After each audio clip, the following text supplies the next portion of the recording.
Breaking news చూస్తున్నాం. ప్రకాశం బ్యారేజీలోకి గత వారం రోజులుగా ఒక వివాదం కొనసాగుతోంది. ప్రకాశం బ్యారేజీలోకి అనుమానాస్పద స్థితిలో ఎక్కడి నుంచి కొట్టుకొచ్చాయో తెలియదు కానీ కొన్ని పడవలు ప్రకాశం బ్యారేజీ దగ్గరికి వచ్చాయి. అక్కడ పిల్లర్ని చాలా బలంగా ఢీకొనడంతో పిల్లర్లు సైతం కొంత బీటలు పారాయి, పిల్లలకు సైతం కొంత డ్యామేజ్ జరిగింది. అయితే ప్రస్తుతం ఈ విషయం పైన కొందరిపై కేసు కూడా నమోదైంది. దీని వెనుక ఒక పెద్ద కుట్ర కోణం ఉందంటూ పోలీసులు భావిస్తున్నారు. ఇప్పటికే నిందితులుగా ఉషాద్రి, రామ్మోహన్ ని చేర్చారు. ఇద్దరిని కూడా వైసీపీ నేతల అనుచరులుగా గుర్తించారు పోలీసులు.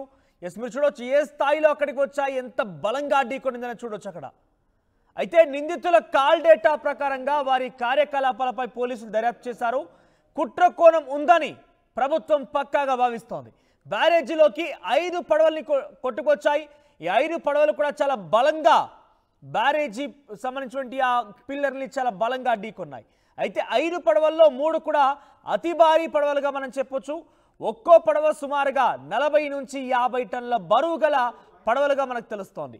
అయితే ఈ వరద సమయంలో పడవల్ని ఉద్దేశపూర్వకంగానే వాటిని సంరక్షించకుండా కేవలం ఒక ప్లాస్టిక్ తాళ్లతో కట్టి వదిలేశారు యాజమానులు అంటూ కూడా అధికారులు, పోలీసు అధికారులు చెప్తున్నారు. అయితే 3 పడవలు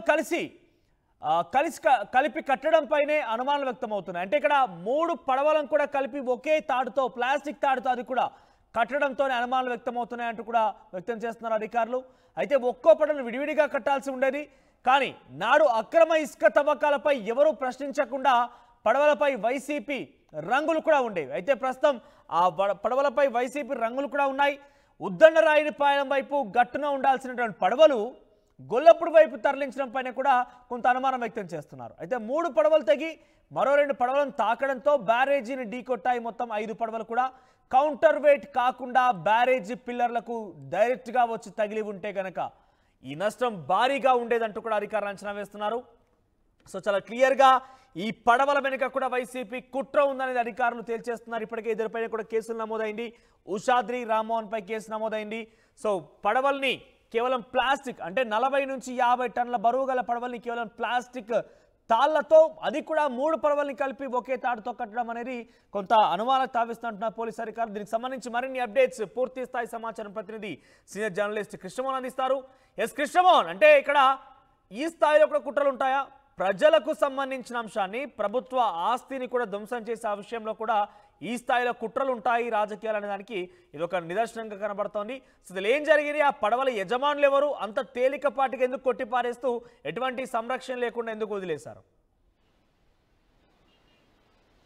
ఎస్ మనోజ్, ఈ వ్యవహారం అయితే ప్రభుత్వం చాలా సీరియస్గానే తీసుకుంటుంది. ఎందుకంటే మనం చూసాం పడవలు ఎంత పెద్ద ఎత్తున పడవలు, అంటే ఈ పడవలు కూడా ఇసుకని ఇసుక దాదాపుగా 40 టన్నులు 50 టన్నులు బరువు మోసే పడవలు ఇవి. ఈ పడవలు కూడా వచ్చి నేరుగా ప్రకాశం బ్యారేజ్ గేట్లను ఢీకొట్టాయి. ఈ గేట్ల వల్ల దాదాపుగా 3 వెయిటింగ్ పిల్లర్స్ కూడా, మధ్యలో ఉన్న పిల్లర్స్ కూడా దెబ్బతిన్న పరిస్థితి అయితే ఉంది. వాటన్నిటినీ మొన్న కన్నమనాయుడు దగ్గరుండి వాటన్నిటిని మార్చి వాటన్నిటిని రిపేర్ చేయాల్సిన పరిస్థితి వచ్చింది. అయితే ఈ వ్యవహారం మీద పోలీసులు కావచ్చు, అసలు యాక్చువల్గా ఈ వ్యవహారం మీద వారం రోజుల ముందే ముఖ్యమంత్రి చంద్రబాబు అసలు ఈ బోట్లు, ఇంత పెద్ద బోట్లు, ఉద్రాయణపాలెం వైపుగా వెళ్లాల్సిన బోట్లు గొల్లపల్లి వైపుకి ఎలా వచ్చాయి, అసలు ఎందుకు ఈ బోట్లు వచ్చి ఇక్కడ ఢీకొట్టాయి, దీని వెనకాల ఏమన్నా కుట్ర ఉందా అనే కోణంలో కూడా ఆయన ముఖ్యమంత్రి మాట్లాడిన నేపథ్యంలో దాని మీద పోలీసులు విచారణ కూడా చేపట్టారు. ఈ విచారణలో కొన్ని ఆసక్తికరమైన అంశాలు బయటపడుతున్నాయి. ఒకటి, ఉషాద్రిని, తర్వాత ఇంకొక వ్యక్తిని కూడా అరెస్ట్ చేసిన, రామ్మోహన్ని కూడా అరెస్ట్ చేసిన నేపథ్యంలో వీళ్ళ దగ్గర నుంచి కొంత సమాచారం అయితే తీసుకుంటున్నారు. ఈ వీళ్ళు వైసీపీకి సంబంధించిన కొందరు కీలక నేతలకి సంబంధించిన వ్యక్తులుగా, అంచురులుగా ఈ వ్యవహారం అయితే నడుస్తోంది.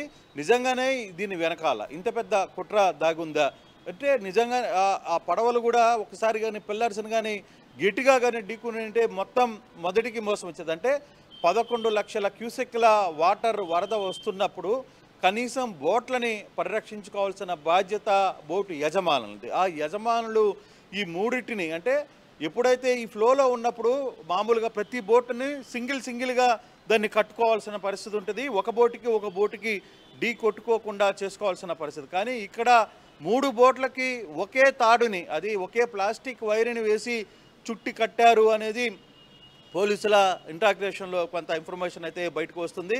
అంటే దీని వెనకాల ఉద్దేశపూర్వకంగానే అందులో ఈ బోట్కి సంబంధించి ఇంజన్లను కూడా తీసేశారు. ఇంజన్లను తీసేసి ఖాళీ బోట్లను ఎలా ఉంచారు? ఒకవేళ అనుకోకుండా ఒక ప్రమాదంగానే జరిగితే ఆ బోటుకి ఇంజన్తో సహా బయటికి రావాల్సిన పరిస్థితి.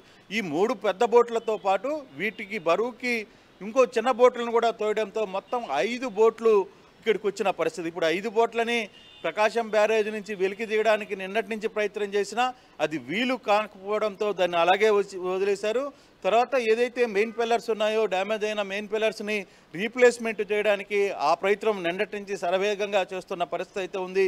కంప్లీట్గా 68వ పిల్లరు, 69వ పిల్లరు, తర్వాత 66వ పిల్లరు, ఈ 3 పిల్లర్లకు సంబంధించి వాటన్నింటి కూడా అమర్చి యుద్ధ ప్రాతిపదికన దాన్ని రిపేర్ చేస్తున్న పరిస్థితి అయితే ఉంది. అయితే అసలు కారణం ఈ బోట్లను ఉద్దేశపూర్వకంగానే వదిలేశారా, లేదు ఉద్దారణ పానంలో ఇసుక మెట్లను మోసే ఈ బోట్లు గొల్లపల్లి వైపుకి ఎలా తిరిగాయి, గొల్లపల్లి వైపుకు ఎందుకు వచ్చాయి, గొల్లపల్లి వైపుకు వచ్చి అవి నేరుగా కూడా వీటిని డ్యామేజ్ చేయాల్సిన పరిస్థితి కలిగింది. అంటే యజమానులు నిర్లక్ష్యం వహించారా, లేదు దీని వెనకాల ఏదైనా కుట్రకోణం దాగుందా? అంటే వీళ్ళందరూ కూడా వైసీపీకి సంబంధించిన కొంతమంది నేతలకు సంబంధించిన అంచనాలుగా, ముఖ్య అంచనాలుగా కూడా చెప్తున్న నేపథ్యంలో సో ఇది ఏ విధంగా టర్న్ తీసుకుంటుంది? పోలీసులు వ్యవహారం మీద పెద్ద ఎత్తున కూడా చర్చిస్తున్నారు, దాని మీద ఇన్వెస్టిగేషన్ జరుగుతోంది. మరోవైపు దీనికి సంబంధించి మొత్తం కూడా మిగతా వ్యవహారాలన్నిటిని కూడా పక్కన పెట్టిన పరిస్థితుల్లో ఏ విధంగా దీన్ని చూడాలి, ఏ కోణంలో ఈ వ్యవహారాన్ని నడపాలి అనేది కూడా పోలీసులు చూస్తున్నారు. ఇప్పటికే చాలామంది మంత్రులు కావచ్చు, ముఖ్యమంత్రి సాక్షాత్తుగా ఈ వ్యవహారం మీద చాలా సీరియస్గా రియాక్ట్ అయిన పరిస్థితి అయితే ఉంది. ఆయన క్లియర్గా వారం రోజుల ముందే ఈ వ్యవహారం జరిగిన 2-3 రోజులు ముందే ఈ వ్యవహారాన్ని ఆయన ముందుగానే చెప్పారు. దీని వెనకాల ఏమైనా కుట్ర దాగుందా, అసలుకి అటువంటి పనులు ఇందాక కన్నం నాయుడు కూడా మాట్లాడుతూ ఆర్టీవీతో ఎక్స్క్లూజివ్గా మాట్లాడుతూ ఒక మాట చెప్పారు. ఇటువంటి పనికిమాలిన పనులు, బుద్ధున్న పనులు ఎవరైనా ఇటువంటి టైంలో అంటే ఇంత పెద్ద వరద వస్తుంది, రాష్ట్రానికి ప్రధానంగా విజయవాడకి ముప్పు వస్తుంది అని తెలిసి కూడా ఇటువంటి వ్యవహారాలు చేస్తున్నారు అంటే నిజంగా అది చాలా బాధాకరమైన అంశం. పోలీసుల వ్యవహారాన్ని తెలుస్తారు, ఇది కుట్ర ఉందా లేదా అనేది నేనైతే చెప్పలేను. కానీ ఈ వ్యవహారం వెనకాల మాత్రం పోలీసులు తమ పని వాళ్ళు చేస్తున్నారు. నిజంగానే ఇది కానీ జరిగితే నిజంగా ఇంత నీతిమాలిన పనులు కూడా చేస్తారా అనేది ఆయన కూడా కొంత ఆవేదన వ్యక్తం చేశారు. ఎవరైతే నిందితులుగా ఉన్నారో ఆ తర్వాత రామ్మోహన్ ని ప్రస్తుతం పోలీసులు ఇంకా విచారిస్తున్నారా? అంటే ఈ విషయం ఇన్ని రకాలుగా మనకు తెలుస్తోంది కాబట్టి కేవలం ప్లాస్టిక్ తాడుతో 3 బోట్లని ఒకే తాడు కట్టడం కావచ్చు అని కొన్ని అనుమానాలు తావిస్తున్నాయి. కాబట్టి ఈ విషయంపై వారిని ప్రశ్నించినప్పుడు వారి నుంచి ఎటువంటి సమాధానం దొరుకుతోంది? అంటే వాళ్ళ దగ్గర నుంచి కొంత సమాచారం అయితే కొంత తీసుకున్నారు. నిజంగానే ఈ ఉద్దేశపూర్వకంగా జరిగిందా లేదా, అట్ ద సేమ్ టైం టెక్నాలజీని కూడా వాడుతున్న పరిస్థితి అయితే కనబడుతుంది. వీళ్ళ ఫోన్ డేటాస్ని, ఫోన్ కాన్ఫిగరేషన్స్ ఎవరి దగ్గరైనా ఇద్దరి మధ్య, కొంతమంది నేతల మధ్య ఫోన్లో ఏమైనా కాన్వర్జేషన్ జరిగిందా, దీనికి సంబంధించి వ్యవహారాలన్నీ కూడా కొంత పోలీసులు అయితే క్షుణ్ణంగానే పరిశీలిస్తున్న పరిస్థితి. దాని మీద ఒక ప్రత్యేకమైన బృందాన్ని కూడా రంగంలో దించారు. ఆ వ్యవహారాన్ని అంత ఈజీగా ప్రభుత్వం వదలటం లేదు, ఎందుకంటే దీన్ని కొద్ది సీరియస్గా తీసుకుంది. నిజంగానే దేవుడి దయ వల్ల ఆ 12 లక్షల వరకు బ్యారేజీ తట్టుకోగలిగింది. 12 లక్షల క్యూసెక్ల వరద నీరు దాదాపుగా ఎప్పుడో 50 సంవత్సరాలు 60 సంవత్సరాలు ముందు వచ్చిన వరదని అప్పుడు తట్టుకునింది. తర్వాత ఈరోజు ఇప్పుడున్న పరిస్థితుల్లో అంత ఇన్ఫ్లో అక్కడికి చేరుకుంది. సడన్గా కొంతవరకు తగ్గుముఖం పట్టి ఇప్పుడు మళ్ళీ 4.5 లక్ష 4.8 lakhsకి చేరుకుంది. కానీ ఏదేమైనా నిజంగానే ఆ సమయంలో కానీ, అదే 2 రోజుల ముందు ఈ పడవ ప్రమాదం జరిగిన సమయంలో కానీ నిజంగా కానీ జరుగుండింటే ఎటువంటి పరిస్థితి ఉండేది, అక్కడ ఏం జరుగుండేది అనేది చాలా సీరియస్గానే ఈ వ్యవహారాన్ని చూడాల్సిన పరిస్థితి అయితే ఉంది. ఇటువంటి నేపథ్యంలో ఇంత సెన్సిటివ్ ఇష్యూని, ఇంత టెక్నికల్ ఇష్యూస్ని ఎందుకు ప్రభుత్వం ఇంత సీరియస్గా తీసుకుంది అనే దానికి కూడా ఒక లెక్క ఉంది. కారణం ఏంటంటే నిజంగానే ఆ బోట్లో తాకిడికి, అది కూడా 40 కిలోమీటర్ల వేగంతో వచ్చి ఆ బోట్లను ప్రకాశం బ్యారేజ్ గేట్లను ఢీకొన్న పరిస్థితి. ఇప్పుడు వాటిని అన్నింటినీ సరిచేశారు. దానివల్ల ఫస్ట్లోనే ఒక మాట చెప్పారు. నిన్న రాత్రి కూడా చంద్రబాబు ప్రకాశం బ్యారేజీని కాకుండా ఇంకొక బ్యారేజీ నిర్మాణం చేయాలనే ఒక ప్రయత్నం తప్పదు, చేయాల్సి వస్తుంది అని. దీనికి కూడా కారణం ఏంటంటే ఈ బోట్లు తాగినప్పుడు ఆ పిల్లర్స్కి అడుగు భాగంలో చాలా వరకు కూడా కొంత కదిలింది, అది కొంత డ్యామేజ్ అయ్యే పరిస్థితులు ఉన్నాయి అనేది అంచనాకు వస్తుంది. కానీ లక్కీగా ప్రకాశం బ్యారేజ్ తట్టుకునింది, పూర్తి స్థాయిలో ఆ వరదని తన నుంచి బయటికి పంపించేసిన పరిస్థితి. నిజంగానే ఈ బోట్లు తగిలినప్పుడు ఆ పిల్లర్స్ కానీ ఇరిగిపోయి ఉంటే ఏంది నెక్స్ట్ ఏంటి, పూర్తిగా కూడా విజయవాడ మొత్తం కూడా నేలమట్టం అయ్యే పరిస్థితి ఉండేది. కృష్ణలంక ఇవన్నీ కూడా ఎక్కడికక్కడ మొత్తం కూడా కొట్టుకుని పోయే పరిస్థితి ఉండేది. అంత పెద్ద ప్రమాదం పొంచి ఉండేది అనేది చాలా క్లారిటీగా అధికారులు అయితే ఇప్పుడు అంచనా వేస్తున్న పరిస్థితి. కానీ దీని వెనకాల ఈ బోట్ల వ్యవహారంలో అసలు కథ ఏంటి, వెనకాల ఉద్దేశపూర్వకంగా ఎవరైనా నడిపారా, దీని వెనకాల దానికి ఏమైనా కుట్ర దాగుందా అనే కోణంలో మాత్రం పోలీసులు పూర్తిగా విచారణ అయితే చేస్తున్నారు మనోజ్. మరి ఈ వ్యవహారం ఎలా బయటకు టర్న్ తీసుకుంటుంది? నిజంగానే వాళ్ళు ఊహిస్తున్నట్టుగా ఇద్దరు వైసీపీ నేతలకు సంబంధించి ఇదే వ్యవహారంలో కానీ వాళ్ళ పేర్లు తెర మీదకు వచ్చిన తర్వాత చాలా ఇబ్బందిగా పడే పరిస్థితి ఉంది. నిజంగా దీంట్లో అంత కుట్ర కోణం దాగుందా అనే అంశాన్ని కూడా చాలా సీరియస్గా ఆలోచిస్తున్న పరిస్థితి పోలీసులు చూస్తున్నారు. బహుశా 2-3 రోజుల్లోనే ఈ వ్యవహారాన్ని కూడా తేల్చే పనిలో పోలీసులు ఉన్నట్టుగా సమాచారం ఉంది. Thank you Krishnamohan, thank you for the updates. మొత్తం మీద ప్రకాశం బ్యారేజీని ఇటీవల కాలంలో భారీ ఎత్తున వరద రావడంతో ఒకసారిగా 5 బోట్లు కూడా వచ్చి ప్రకాశం బ్యారేజీ పిల్లర్లని గేట్లను చాలా బలంగా ఢీకొట్టాయి. సుమారుగా 40-50 కిలోమీటర్ల వేగంతో ఈ బోట్లు ప్రయాణించి పిల్లర్లను ఢీకొట్టడంతో పిల్లర్లు కూడా కొంచెం డ్యామేజ్కి గురయ్యాయి.